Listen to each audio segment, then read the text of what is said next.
ಇದು ಹಳೆ ಮೈಸೂರು ಭಾಗದಲ್ಲಾದ್ರೆ ಇನ್ನು ದಾವಣಗೆರೆಯಲ್ಲೂ ಕೂಡ ಕಾಂಗ್ರೆಸ್ ನಾಯಕರು ಬಿಜೆಪಿ ವಿರುದ್ಧ ಕೇಂದ್ರ ಸರ್ಕಾರದ ವಿರುದ್ಧ ಪ್ರತಿಭಟನೆಯನ್ನ ನಡೆಸಿದ್ರು.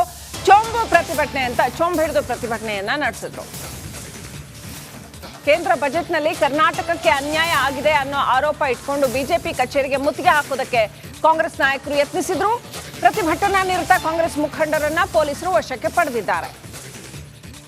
ಚೊಂಬು ಪ್ರದರ್ಶಿಸಿ ದಾವಣಗೆರೆಯಲ್ಲಿ ಕಾಂಗ್ರೆಸ್ ಭರ್ಜರಿ ಪ್ರತಿಭಟನೆ ಕೇಂದ್ರ ಸರ್ಕಾರದ ವಿರುದ್ಧ.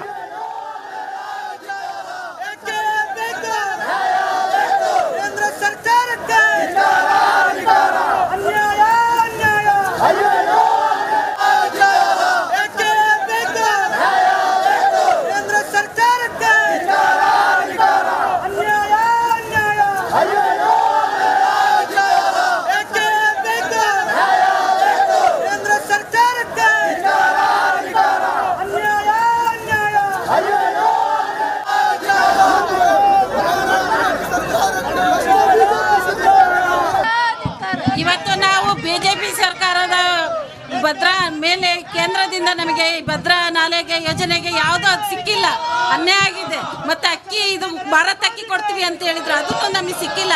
ಅದು ಎಲ್ಲ ನಾಡ ಜನತೆಗೆ ಸಿಗಬೇಕು ಅನ್ನೋ ಒಂದಕ್ಕೋಸ್ಕರ ನಾವು ಇವತ್ತಿನ ದಿವಸ ಪ್ರತಿಭಟನೆ ಮಾಡ್ತಾ ಇದ್ದೀವಿ. ಬಿಜೆಪಿಗೆ ಧಿಕ್ಕಾರ ಧಿಕ್ಕಾರ. ನಮಗೆ ಸಿಕ್ಕಿರೋದೆಲ್ಲ ಖಾಲಿ ಚಂಬು. ಅದಕ್ಕೆ ಇವತ್ತು ಕೇಂದ್ರ ಸರ್ಕಾರ ನಮ್ಮ ರಾಜ್ಯಕ್ಕೆ ಮಾಡಿರ್ತಕ್ಕಂಥ ಅನ್ಯಾಯ, ಅವರು ಇವತ್ತು ಅನುದಾನವನ್ನು ನೀಡಿದೆ. ಇವತ್ತು ಆಂಧ್ರದವರಿಗೆ, ಬಿಹಾರದವರಿಗೆ ಇವತ್ತು ಅನುದಾನವನ್ನು ಕೊಟ್ಟು ಇವತ್ತು ನಮ್ಮ ಕರ್ನಾಟಕ ರಾಜ್ಯದಲ್ಲಿ ಅತಿ ಹೆಚ್ಚು GST ಸಂಗ್ರಹ ಮಾಡಿ ಸಹ ಇವತ್ತು ನಮ್ಮ ರಾಜ್ಯಕ್ಕೆ ಅನ್ಯಾಯ ಮಾಡಿದ್ದಾರೆ. ಅದನ್ನ ಖಂಡಿಸಿ ಇವತ್ತು ನಾವು ಜಿಲ್ಲಾ ಕಾಂಗ್ರೆಸ್ ವತಿಯಿಂದ ಒಂದು ಮುತ್ತಿಗೆ ಆಗ್ತಕ್ಕಂಥ ಏನು ಬಿಜೆಪಿ ಕಚೇರಿ ಮುತ್ತಿಗೆ ಆಗ್ತಕ್ಕಂಥ ಕಾರ್ಯಕ್ರಮವನ್ನು ಹಮ್ಮಿಕೊಂಡಿದ್ದೇವೆ. ಇವತ್ತು ಕೇಂದ್ರ ಸರ್ಕಾರದವರು ನಮ್ಮ ವಯನಾಡಿನಲ್ಲಿ 6ನೇ ದಿನ ಕೂಡ ಸತತವಾಗಿ ರಕ್ಷಣಾ ಕಾರ್ಯಾಚರಣೆ ಮುಂದುವರೆದಿದೆ. ಮಣ್ಣಿನ ಅಡಿ ಬರೀ ಅವಶೇಷಗಳೇ ತುಂಬಿಕೊಂಡು ಬಿಟ್ಟಿದೆ. ಆ ಅವಶೇಷಗಳ ಕೆಳಗಡೆ ಸಿಕ್ಕಾಕೊಂಡವ್ರನ್ನ ರಕ್ಷಣೆ ಮಾಡುವಂತ ಕಾರ್ಯ ನಡೆದಿದೆ. ಮೇಪಾಡಿ ಚೂರಲ್ಮಲೈನಲ್ಲಿ ಅಂತೂ ಬರೀ ಅವಶೇಷಗಳ ರಾಶಿನೇ ತುಂಬಿಕೊಂಡ್ಬಿಟ್ಟಿದೆ. ಭಾರತೀಯ ಸೈನ್ಯ, NDRF, SDRF ಇವರೆಲ್ಲರೂ ಕೂಡ ರಕ್ಷಣಾ ಕಾರ್ಯವನ್ನ ಮುಂದುವರೆಸಿದ್ದಾರೆ. ಭೂಕುಸಿತದಿಂದಾಗಿ ಮೃತರ ಸಂಖ್ಯೆ ಈಗ 357ಕ್ಕೆ ಏರಿಕೆಯಾಗಿದೆ. ಇನ್ನು ಕಣ್ಮರೆಯಾಗಿರೋ 100 ಮಂದಿಗಾಗಿ ಶೋಧ ಕಾರ್ಯ ನಡೀತಾ ಇದೆ. ಹಿಂಗಿದೆ ಅಲ್ಲಿ ಜಾಗ, ಅಂದ್ರೆ ಅತ್ಯಂತ ಕಡಿದಾದ ಪ್ರದೇಶ. ಪಾಪ ಸೈನಿಕರು ಶೋಧ ಕಾರ್ಯ ನಡೆಸ್ತಾ ಇದ್ದಾರೆ. ಅವರ ಜೀವವನ್ನು ಪಣಕ್ಕಿಟ್ಟು ಕೆಲಸ ಮಾಡ್ತಾ ಇದ್ದಾರೆ. ಜೀವಕ್ಕೆ ಅಪಾಯ ತರಬಲ್ಲಂತಹ ಪ್ರದೇಶಗಳು ಅನೇಕ ಇದ್ದಾವೆ. ಹಿಂಗಂದ್ರಂಗೆ ಹೋಲ್ ಟೆರೈನ್ ಚೇಂಜ್ ಆಗ್ಬಿಟ್ಟಿದೆ ಅಲ್ಲಿ. ಅದರ ಜೊತೆಯಲ್ಲೇ ಅವಶೇಷಗಳಿಗಾಗಿ ಹುಡುಕಾಟ ನಡೆಸ್ತಾ ಇದ್ದಾರೆ. ಹಾಗೇನೆ ಸಿಕ್ಕಾಕೊಂಡವ್ರನ್ನ ರಕ್ಷಣೆ ಮಾಡುವಂತ ಕೆಲಸನೂ ಕೂಡ ಮಾಡ್ತಾ ಇದ್ದಾರೆ.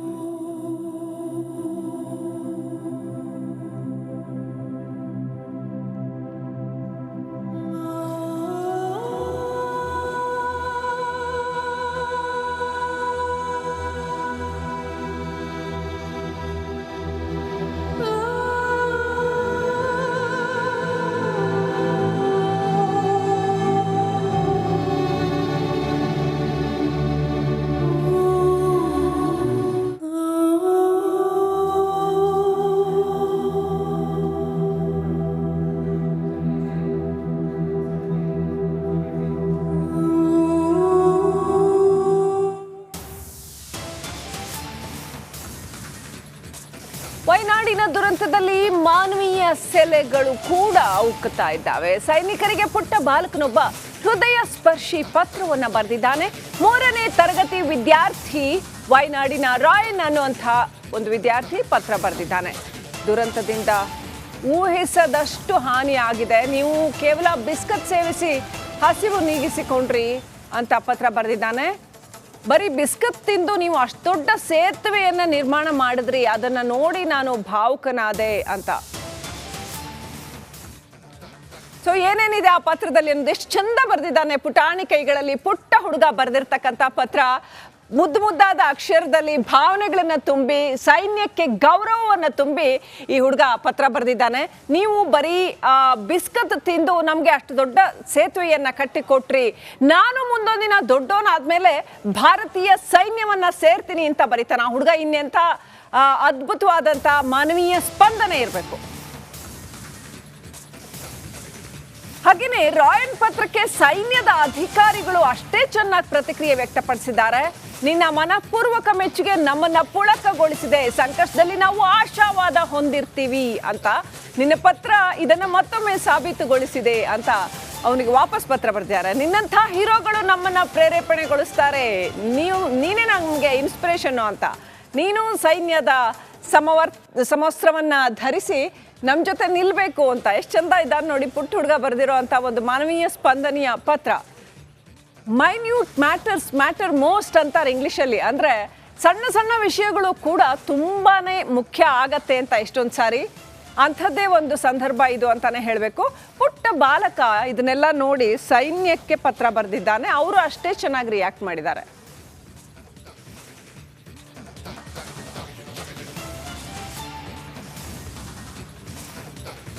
ಇದು ವಯನಾಡಿನ ಕಥೆ. ಆದರೆ ಇನ್ನು ಹಿಮಾಚಲ ಪ್ರದೇಶದಲ್ಲೂ ಕೂಡ ಅಷ್ಟೇ ಭೀಕರವಾದಂಥ ಒಂದು ಮೇಘ ಸ್ಫೋಟಕ್ಕೆ ಅನೇಕ ದುರಂತ ಸಂಭವಿಸಿದೆ. ಅಲ್ಲೂ ಕೂಡ ಸಾಕಷ್ಟು ಜನ ಪರದಾಡ್ತಾ ಇದ್ದಾರೆ. ಅವರನ್ನು ರಕ್ಷಣೆ ಮಾಡುವಂತಹ ಕೆಲಸ ನಡೀತಾ ಇದೆ. ಮುಂದುವರೆದ ಕಾರ್ಯಾಚರಣೆ ಹಿಮಾಚಲ ಪ್ರದೇಶದಲ್ಲೂ ಸೈನಿಕರು ಅಲ್ಲೂ ಕೂಡ ಶೋಧ ಕಾರ್ಯವನ್ನು ಮಾಡ್ತಾ ಇದ್ದಾರೆ. ರಭಸವಾಗಿ ಹರಿಯೋ ನೀರಿನಲ್ಲಿ ಅಲ್ಲಂತೂ ತುಂಬಾನೇ ಕಷ್ಟ ಆಗ್ಬಿಟ್ಟಿದೆ. ಕಾರ್ಯಾಚರಣೆ ಮಾಡೋದು ತುಂಬಾ ಕಠಿಣ ಆಗ್ಬಿಟ್ಟಿದೆ. ಪ್ರವಾಹದ ನೀರಿನಲ್ಲಿ 19 ಮಂದಿ ನಾಪತ್ತೆಯಾಗಿದ್ರು. ಇವರಿಗೆ 9 ಮಂದಿ ಮೃತಪಟ್ಟಿರೋದು ದೃಢ ಆಗಿದೆ. ಬುಲ್ಡೋಜರ್ ಮೂಲಕ ಸೈನಿಕರು ನದಿ ದಾಟಿ ಅಲ್ಲಿ ರಕ್ಷಣಾ ಕಾರ್ಯವನ್ನು ಮಾಡ್ತಾ ಇದ್ದಾರೆ. ನಿಜವಾಗ್ಲೂ ಭಾರತೀಯ ಸೈನಿಕರಿಗೆ ಹ್ಯಾಟ್ಸ್ ಆಫ್ ಹೇಳಲೇಬೇಕು. ಎಲ್ಲ ಥರದಲ್ಲೂ ಎಲ್ಲ ವಿಧದ ಅಪಾಯಗಳಿಂದ ಭಾರತೀಯರನ್ನ ಕಾಪಾಡುವಂಥ, ರಕ್ಷಣೆ ಮಾಡುವಂಥ ಕೆಲಸನ ಹಗಲಿರುಳು ಮಾಡ್ತಾ ಇದ್ದಾರೆ. ಹಿಮಾಚಲ್ ಪ್ರದೇಶದಲ್ಲಿ ಯಾವ ರೀತಿ ರಕ್ಷಣಾ ಕಾರ್ಯ ನೋಡಿ, ಅಲ್ಲಂತೂ ಭರದಿಂದ ಹರಿತಾ ಇರೋ ನದಿಯ ಮಧ್ಯದಲ್ಲಿ ರಕ್ಷಣಾ ಕಾರ್ಯ ಮಾಡ್ತಾ ಇದ್ದಾರೆ. ತುಂಬ ಕಷ್ಟ. JCB ತಗೊಂಡು ನಿಲ್ಲಿಸ್ಕೊಂಡು ಅದ್ರ ಮುಖಾಂತರ ನದಿ ದಾಟಿ ಆಚೆ ಹೋಗುವಂಥ ಕೆಲಸ ಮಾಡ್ತಾ ಇದ್ದಾರೆ. ಒಂಚೂರು ಹೆಚ್ಚು ಕಡಿಮೆ ಆದ್ರೂ ಇಡೀ JCB ಕೊಚ್ಕೊಂಡು ಹೋಗುತ್ತೆ. ಅಂಥ ಅಪಾಯದ ನಡುವೆಯೂ ಕೂಡ ಅತ್ಯಂತ ಧೈರ್ಯ ಸಾಹಸದಿಂದ ಭಾರತೀಯ ಸೇನೆಯ ಸೈನಿಕರು ಕಾರ್ಯಾಚರಣೆ ನಡೆಸ್ತಾ ಇದ್ದಾರೆ.